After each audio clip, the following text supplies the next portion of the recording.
Your Excellency, Mr. President of FASO, it should be recalled and emphasized that this high-level specialized care health infrastructure is, in fact, a direct and tangible materialization of your visionary and forward-thinking approach for a new Burkina Faso, particularly in the health sector. For decades, advanced medical care in Burkina Faso has meant one thing for many families: leaving the country.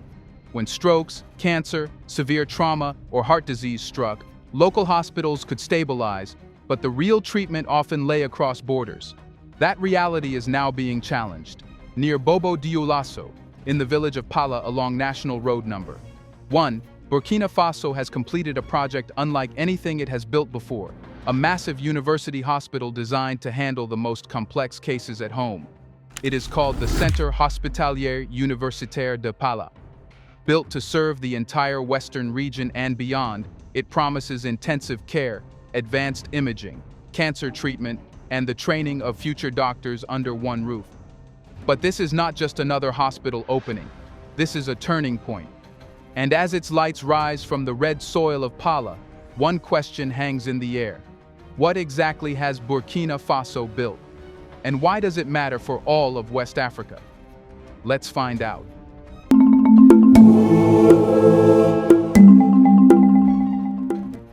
Before anyone talks about buildings, machines, or money, there is one simple truth about healthcare in Western Burkina Faso.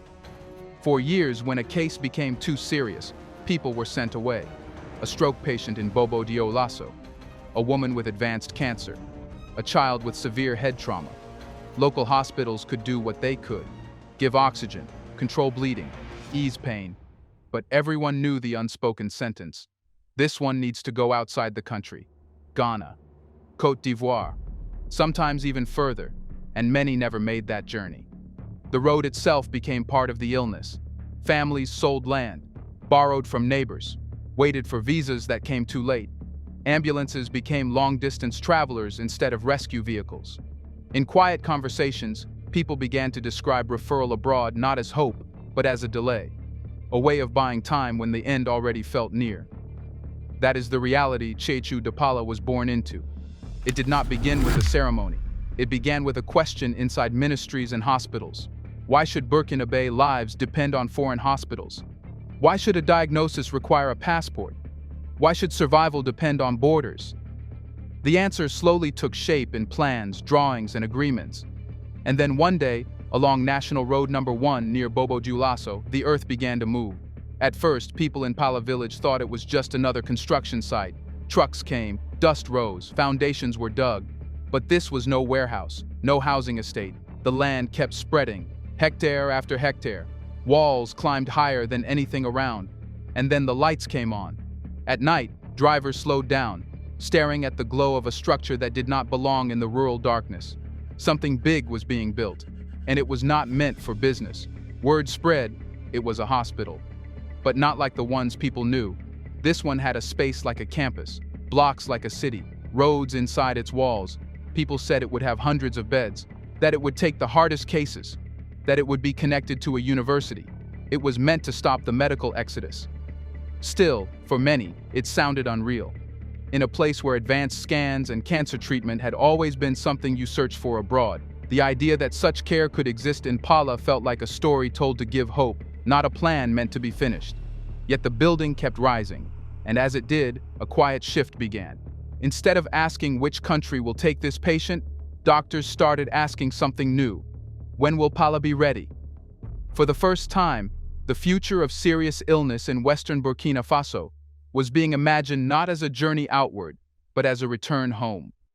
But standing there, watching the concrete spread across the red soil, one question remained unanswered in everyone's mind. What exactly was this place going to be, and how big was the promise it carried? It is massive. Burkina Faso did not build a wing, or a block, or an upgrade. It built an entire medical city. What rose in Pala is the Centre Hospitalier Universitaire de Pala, a 500-bed referral hospital, one of the largest medical centers anywhere in West Africa. The site alone covers 17 hectares, with land reserved to stretch it to 30 hectares in the future. That is not the footprint of a local hospital. That is the footprint of a national system compressed into one place.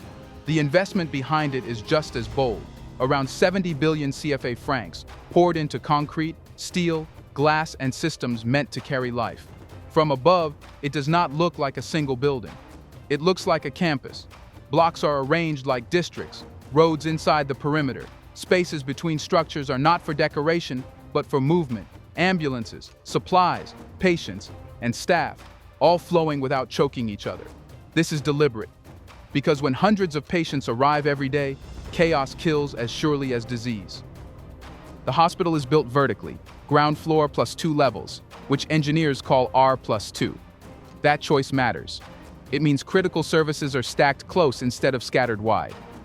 A patient can move from emergency to imaging to surgery to intensive care without crossing half a kilometer of corridors. Elevators become lifelines. Stairwells become arteries. Every meter saved is a minute gained, and in medicine, minutes are survival. This scale did not come from guesswork. The design was done by the China Aviation Planning and Design Institute, and construction was by Beijing Urban Construction Group, companies used to building mega infrastructure, not small clinics. The project was funded through cooperation between Burkina Faso and China, allowing the country to aim high instead of settling for what usually feels realistic in resource-limited settings. But size alone means nothing if it turns into a maze. So, inside the walls, the hospital is divided into zones, not randomly, but like parts of a machine. There are blocks for consultations, where specialists see patients, a full emergency zone, positioned for fast ambulance access, large hospitalization wards, designed for long battles with disease, technical buildings, where the heavy machines live, administration zones, to keep the system running, and teaching spaces, because this is not only a hospital, it is also a university. Each zone has its own logic. Patients flow one way, supplies another, waste another. Clean and contaminated paths never cross. Air is controlled, power is backed up, water systems are isolated. These are things people never see, but they decide whether infections spread, whether machines fail, and whether hospitals collapse under pressure. What was built in Pala is not just large, it is planned to survive pressure. Still, even a perfectly planned giant is only an empty shell without what truly gives it power. And that leads to the next question that hung over this massive site from the very beginning. What exactly did they put inside these walls that could change the fate of the patients who would come here? They filled it with machines that can see what hands cannot touch. The real strength of CHU de Pala is not its walls. It is what hums behind heavy doors deep inside the campus. This is where the hospital stops being just big and starts becoming powerful. At the heart of it are the imaging rooms. One houses a high-capacity CT scanner. When a patient arrives after a road accident, when a stroke is suspected, or when internal bleeding is possible, this machine becomes the first judge. In minutes, it spins X-rays around the body and builds cross-sectional images that show doctors exactly where blood is leaking, where bones are shattered, and where the brain is swelling. Before, many hospitals could only guess. Here, they can see. Not far from it is the MRI suite. The room feels different, quieter, heavier, almost tense, because inside sits a giant magnet powerful enough to map soft tissues in extreme detail. Brains, spinal cords, nerves, tumors hiding where no knife should go. With MRI, conditions that once stayed invisible until it was too late can now be caught early. For patients who used to travel abroad just for this scan, the future has moved closer.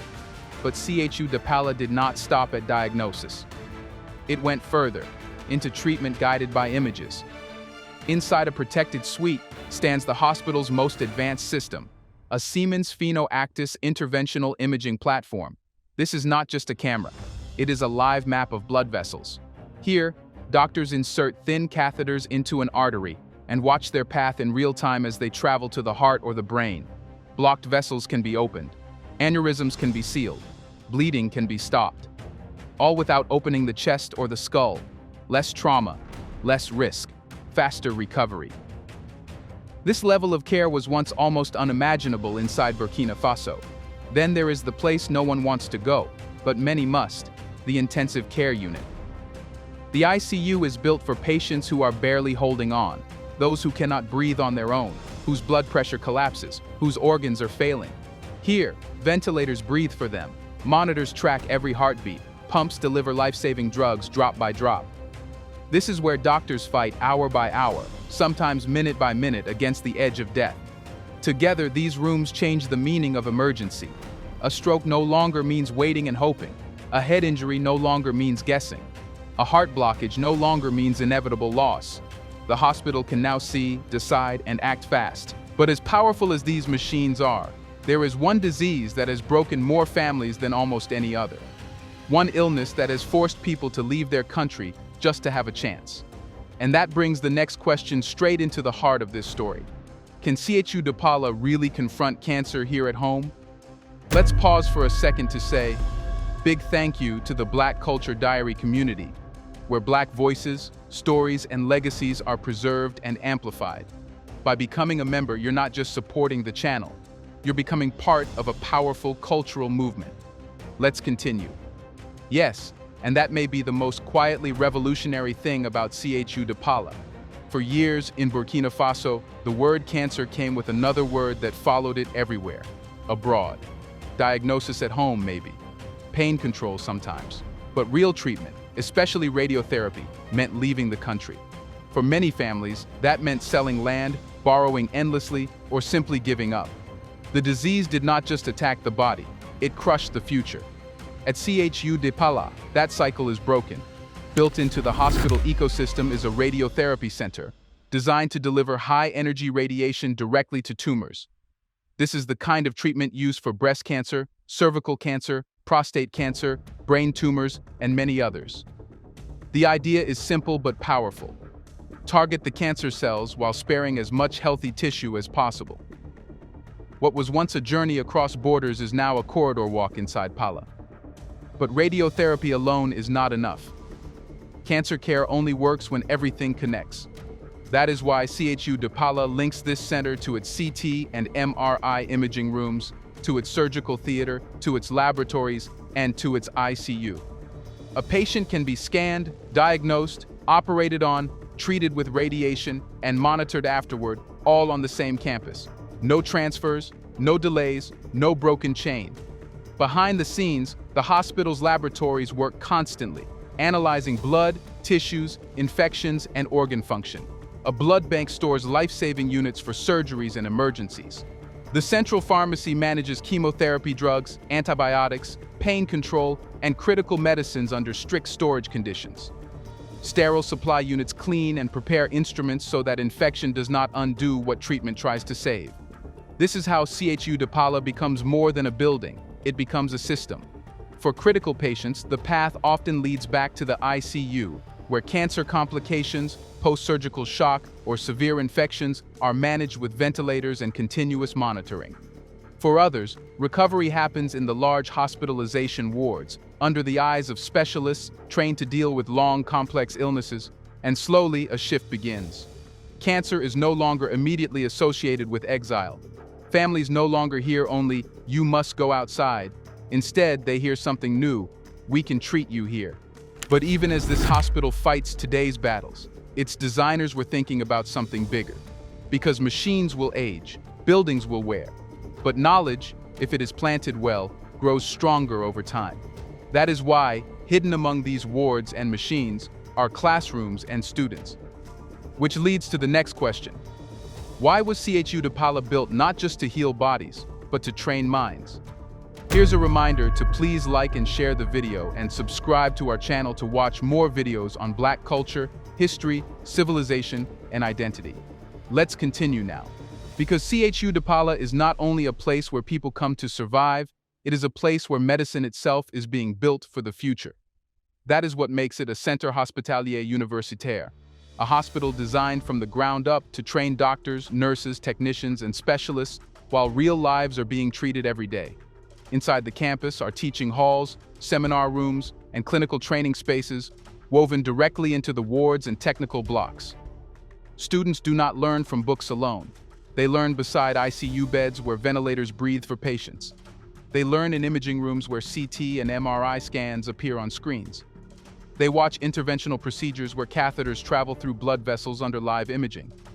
They assist in operating theaters and follow cancer patients through radiotherapy and recovery.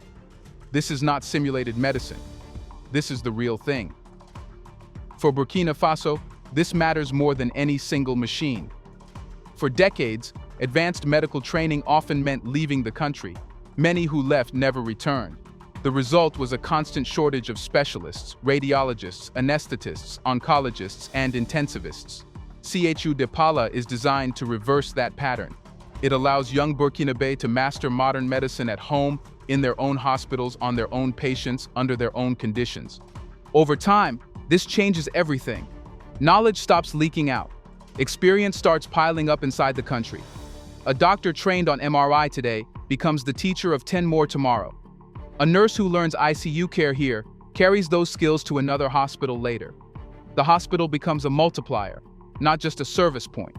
And because this is a university hospital, research becomes part of daily life. Patterns of disease in the region can be studied. Outcomes can be measured. Treatments can be adapted to local realities, climate, nutrition, genetics, and resources. Medicine stops being imported blindly. It starts becoming locally shaped. This is why classrooms sit so close to emergency wards. Why do students move through the same corridors as critical patients? Why learning is not separated from suffering. The future of healthcare is being trained inside the present. But there is something else happening here. Because when you combine 500 beds, advanced imaging, interventional cardiology and neurology, ICU, radiotherapy, full laboratories, and continuous training under one roof, the hospital becomes more than a teaching center. It becomes a magnet. Smaller hospitals begin to refer their hardest cases here. Doctors from other regions look to Pala for support. The country's medical map slowly starts to reorganize around this giant. Which leads directly to the final question of this story. What does CHU de Pala really become for Burkina Faso and the wider region once all of this comes together? It becomes the center, not just another hospital, but the place where everything else begins to orbit. Once CHU de Pala opens its doors fully, it will no longer just treat patients. It will reorganize how healthcare works across Western Burkina Faso. With 500 beds and the most advanced equipment in the region, this is where the hardest cases are meant to end up. The strokes that district hospitals cannot manage, the cancers that need radiotherapy, the heart blockages that require interventional care, the trauma cases that demand ICU support. In practice, Pala becomes the point of last resort, and now of real hope. For smaller hospitals and clinics, this changes their role. They stabilize, diagnose early, and then refer. Ambulances stop wandering between facilities. Doctors stop guessing where to send patients. The map becomes clear. When it is serious, you go to Pala. That is how a health system becomes layered instead of scattered. That is how survival rates begin to rise. Not because every hospital is big, but because one is strong enough to carry the weight of many. But the impact goes beyond medicine. Every patient treated at home is a family that does not have to sell land. Every cancer case managed in Pala is money that does not leave the country. Every specialist trained here is one less brain lost abroad. Over time, CHU de Pala becomes a force that quietly reshapes economics, education, and trust in public institutions. People begin to believe again that their system can work. And then there is the message it sends to the region. In a part of Africa often described only through shortages and crises, this hospital stands as proof that complex, high-level infrastructure can be built and run here. CT scanners, MRIs, interventional suites, radiotherapy units, and ICUs do not belong only to capitals or rich countries. They belong wherever there is the will to build them and the courage to maintain them. What started as light on a dark road now hums day and night with machines, footsteps, alarms, lectures, and whispered prayers. The village of Pala became a name spoken in emergency rooms across the west of the country, not as a place on a map, but as a destination for survival. And yet, even as this giant begins its work, everyone involved knows one thing. A hospital like this is not a finish line. It is a foundation. It will demand staff, maintenance, funding, discipline, and leadership every single day. Its success will not be measured in ceremonies, but in ordinary mornings when patients walk out alive. So as CHU de Pala steps into its role as the heart of a new system, the future waits on one final question. Will this giant be sustained, protected, and multiplied, Or will it remain a rare exception in a continent that still needs many more answers like it? Let us know in the comments section. Do you have high hopes? Do you want to watch more videos like this one? If so, subscribe to our channel and press the bell icon next to it. We have decided to bring videos on something nobody talks about: the Black culture, civilization, history, and evidence about how glorious Blacks have been. Thanks for watching, and until the next video, stay tuned.